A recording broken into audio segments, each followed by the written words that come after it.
In his first seconds as leader of the Catholic Church, Jorge Bergoglio asked the crowd to pray for him, showing the world what kind of pope he wanted to be. A pastor close to the people, his humility evident in small gestures.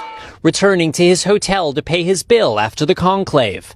Carrying his own bag, the son of immigrants, Francis made his first trip as Pope to an Italian island, the first port of call for migrants crossing the Mediterranean. On his next trip to Rio de Janeiro for the church's World Youth Day festival, his car took a wrong turn and was mobbed by well-wishers.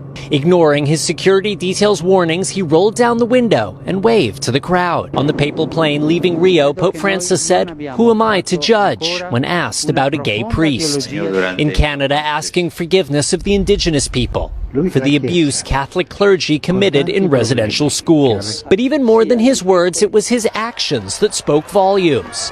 Inviting refugees to join him at the altar in St. Peter's Square.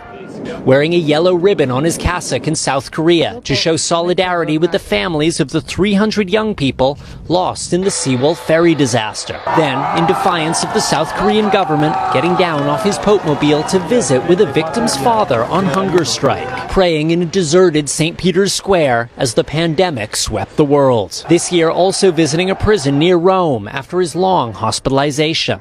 And greeting crowds throughout Holy Week, and even yesterday on Easter Sunday. The Pope always took time for lighter moments, whether trying to spin a basketball with the Harlem Globetrotters, wearing a miner's helmet, or sharing the stage with curious children. The boy was nervous to ask if his father, an atheist, was in heaven. "Come and tell me in my ear," Francis says, and consoles him.